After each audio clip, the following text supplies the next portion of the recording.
so excited to introduce you guys to the next speaker because I don't think he knew what he was starting when he played a bigger game in September of this year at the Agents of Change Digital Marketing Conference.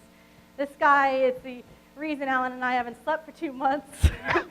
When we were planning the conference, we hadn't, until September 13th, really understood that, and until we met the Pulse Network, that we could actually confidently, in less than 2 months, make this happen on the live stream. So thank you very much, Mr. My pleasure. Brooks. He is the founder and president of Flight New Media, a web design and internet marketing firm in Portland, Maine. His monthly flight blog, email newsletter, and web marketing blog cover topics such as search engine optimization, blogging, social media, email marketing, and building websites that sell. He is also an expert blogger at fastcompany.com and a regular contributor at socialmediaexaminer.com, which is another tremendous resource. If you are not following Social Media Examiner, please do so. They have incredible information for anyone, small business or Fortune 500 company and everything in between. And Rich is the founder of the Agents of Change Digital Marketing Conference. Rich enjoys killing zombies and taking long walks on the beach. He is also fun to follow on Instagram if you're into that, and his tweets make me laugh out loud several times a week. So please give it up for Mr. Rich Brooks.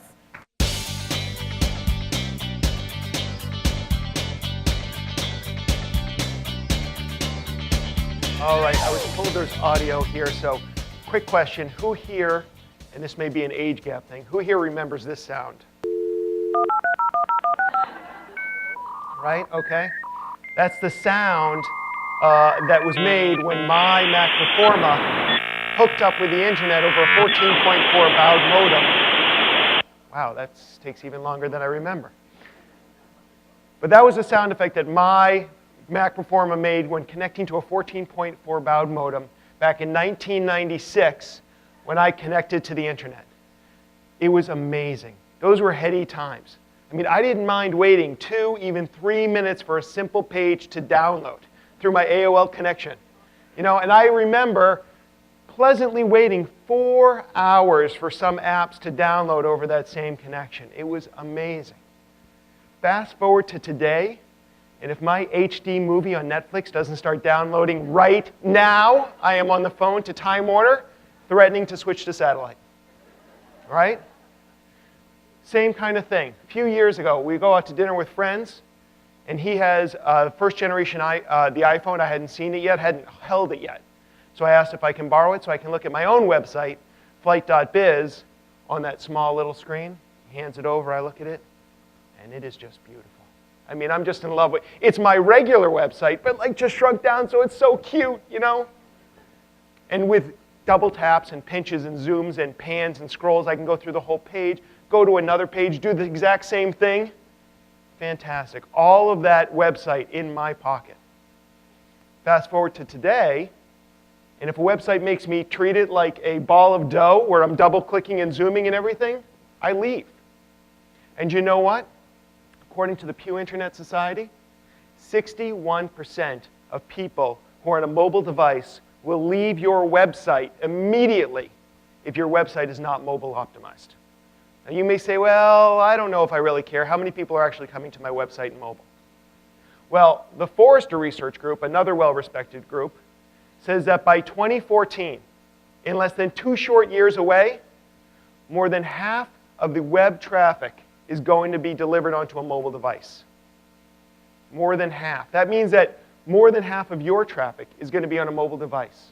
And do you think the people of 2014 are going to be more or less tolerant of a non-optimized website, mobile-optimized website, than they are now? You're going to lose 30 to 40% of your audience instantaneously if you don't have a mobile website set up by 2014. And for a lot of us, that change has already started to come. So if there's one thing I can get you to think about today, it's that the next iteration of your website, which should come very soon, is mobile ready. Oh, this was the graphic that I was supposed to mention. Okay. Let's think about it another way. Okay? Here's your dad's wallet, right?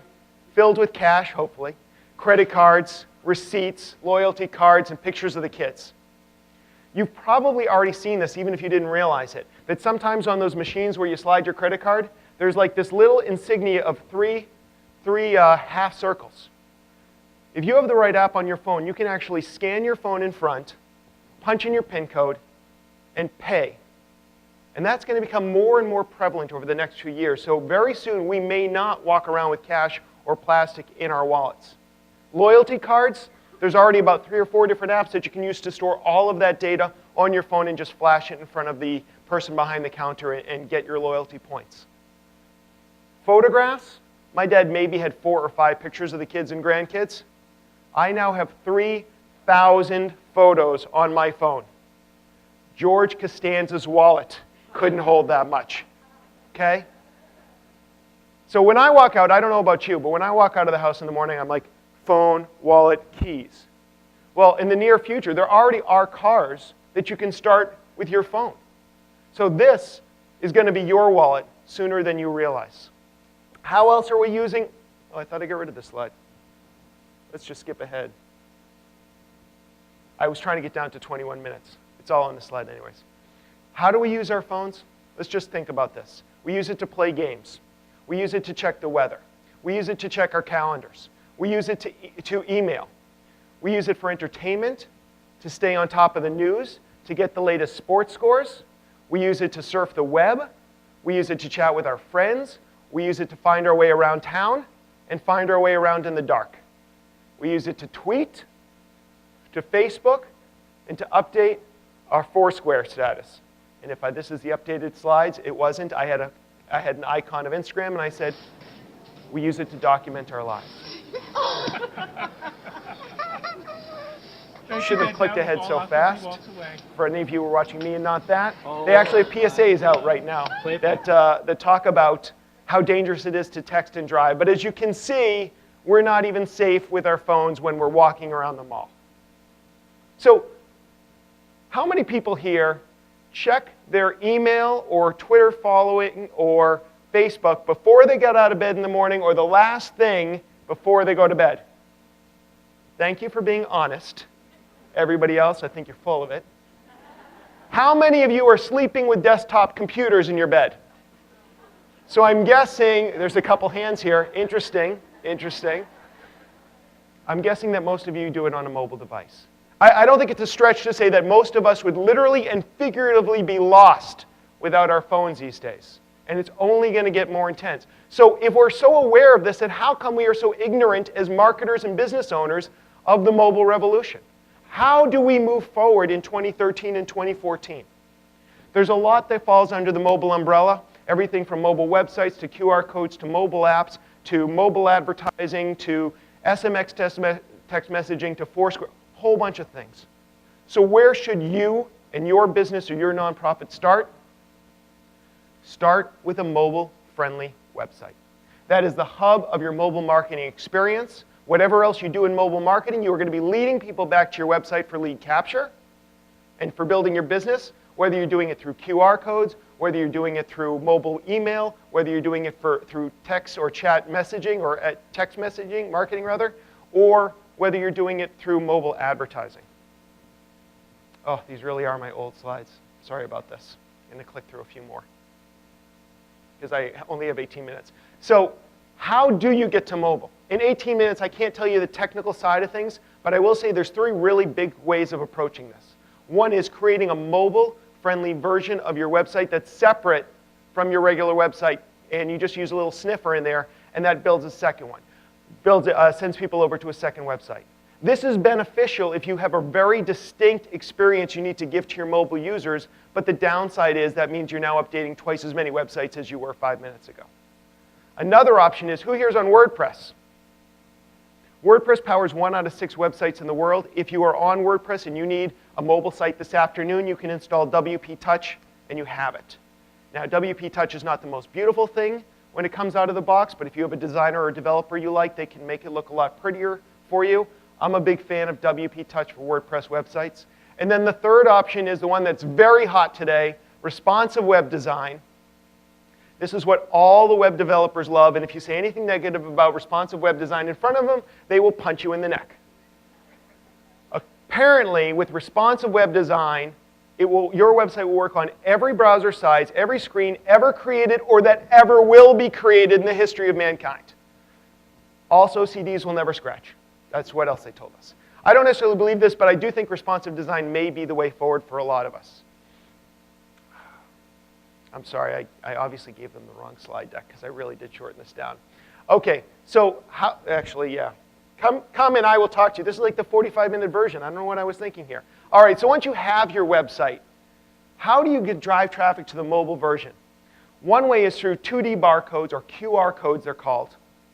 And the QR codes is the most popular one. 2D barcodes is the umbrella term. So we drive people there. You've seen these, right? Everybody knows what a QR code is. In this audience, at least, you hold up your phone, you scan it in, it takes you to a website or a video, most likely. The thing is, a lot of people ask me, are QR codes a fad? Yeah, they are. But they're a fad that are going on right now, and you can take advantage of them. It's a great way of getting people from the real world into your digital space. Now, if you've ever scanned a QR code, you know that most QR code marketing is crap, right? They take you to places that you don't want to be, and they don't give you anything interesting. So how do you overcome all of those terrible marketers that came before you? One way is by using a leg of prosciutto.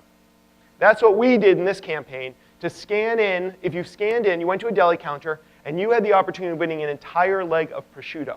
Now, your leg of prosciutto may be different than actually a leg of prosciutto, but in this case, that's what we did. Now, vegetarians probably don't care about a leg of prosciutto, but they're not up at the deli counter, so we weren't really interested in them anyways. For them, we would get a leg of tofu or something, I'm not sure. But basically, you scan this in, you go to a mobile-friendly landing page. All we ask for is a name and an email, and then you're entered into this contest to win the leg of prosciutto, and the company is building their mailing list, and they're sending people to a mobile-friendly website. That's just one example. Mobile advertising as well. Mobile advertising is huge. $2.6 billion going to be spent this year, a fraction of traditional, but it's growing exponentially. Wide variety of different income groups, and also you can target people incredibly. You can target them by their gender, by their age, where they are, the time of day, their behavior. Santa doesn't get this much information, and yet you can. Oh, this is definitely the old slide deck. All right, I'm going to go really quickly here. This was the joke where I said, wait, these things are wrong. CNN should be on the left, Fox on the right. And then I show a couple of different ads and take you to examples of terrible mobile ads because they are not mobile enhanced. Let me show you an example, though, of one that is good. So here's an ad right at the top of the page. You've seen these before. You may or may not have ever clicked on them. You click on them, and you go to, this may not be beautiful, but this is a great mobile website. First of all, there's a phone number. We sometimes forget that actually people are on their phones that make phone calls. So I click on this, and I can immediately be in touch with the salesperson so I can get more information about that Fiat. Or maybe I don't want to talk to him, but right there in the featured vehicles, I can go over and learn more about this. That's a great experience. It could be prettier, but it was a great mobile experience. Text messaging as well. Biggest audience, mobile coupons, 10 times more higher conversion rate, and it's very immediate. This was one that I saw on the road. The first time I ever did this, I texted Wendy's 77007 so that I could get my great discount now. And it was immediate, right? Now, I got it. Now, the problem is that it was a free 6-ounce Frosty with any purchase. Fishes back. Offer expires 2/28/2011. The problem here is a 6-ounce Frosty has a market value of about 66 cents. So I would argue that's not exactly a great discount. And the other thing is I texted this on March 2nd, 2011. So that was the other big fail. So again, these channels are available to you. Just don't screw them up. All right? Still, you need to practice good marketing skills. Wow, I'm really apologizing because this is the 45-minute version, and I usually have a lot more Red Bull in me when I'm doing this version anyways. Mobile email. 88% of us check our email daily on our mobile device. Almost half an hour out of each hour is used for this. 63% of people, and I'm one of them, if I can't, I will delete or leave in my inbox emails that aren't mobile ready. Like this one. I couldn't zoom, I couldn't stretch, I couldn't do anything with this email. Now they've got a little link here that says, if you're on a mobile device, click here for the mobile-friendly version. But can you read that? Is anybody's thumb thin enough that they could click on this? It is not lost on me that this is a smart brief for the Mobile Marketing Association, the Global Association for Mobile Marketing. Here's my cheap little hack, because Constant Contact, who I love, I use them all the time, they don't have a mobile-friendly version for their templates. All I do is I create a little link up here. I make it big enough that you can read it and click on it, and it just takes people to the exact same page on my website, which is mobile optimized. Go ahead, use that hack. You don't need to give me any credit for it. It's beautiful. I didn't say anything about mobile apps. I use them all the time, but if you are just getting started, this is not where you want to get started.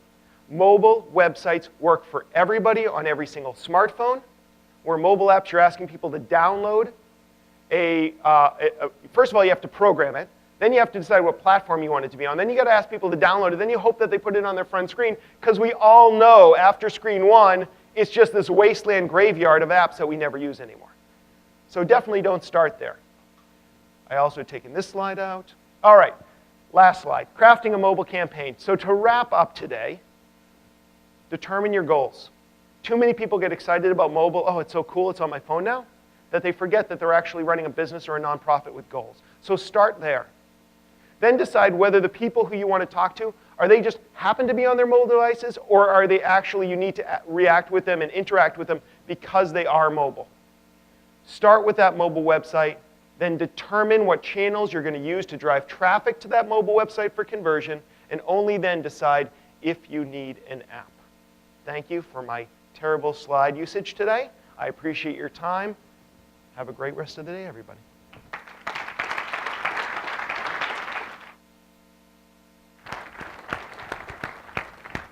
Not terrible. What are you talking about? No, sorry. No worries. All righty.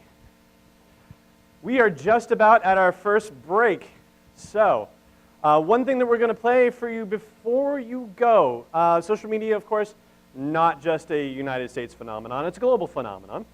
And we have attendees, hello everyone online, from 3 continents, registered for the online version and summit. One of the folks that we talked to, and this is another in the set of videos that we gathered just with the iPhone, just shot very quickly and easily, is with a gentleman named Juan Felix, who is based in the Netherlands and speaks very good English, so you will have no trouble listening to this video. Let's hear it for Juan. Hi there, I'm here with Juan Felix of Felix Relationship Marketing, which is based in the Netherlands. And Juan also has the distinction of being the chief moderator for Mari Smith's Facebook presence. That's 82,000 likers and counting. And you obviously know a thing or two about relationship marketing, I would say. If there was one thing that you could express to viewers at the summit this year about relationship marketing, what would it be?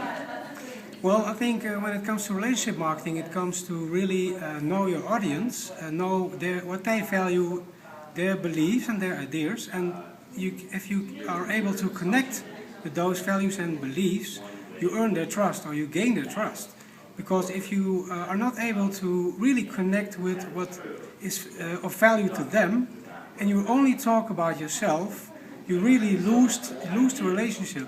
So the main thing I would like to share with you is, if you want to gain their trust, you really have to know what is of value to them and share that with them. So never talk about you or your stuff, but start with listening to them and ask questions. And with that, you really learn what is of value to them and share that with them, help them with whatever they need help with, and then you are able to build a strong relationship with your audience. So that's really what I wanted to share with you.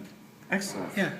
And Juan's website is actually in English as well, and your website address is? It's felixrelationshipmarketing.com. Please check him out online.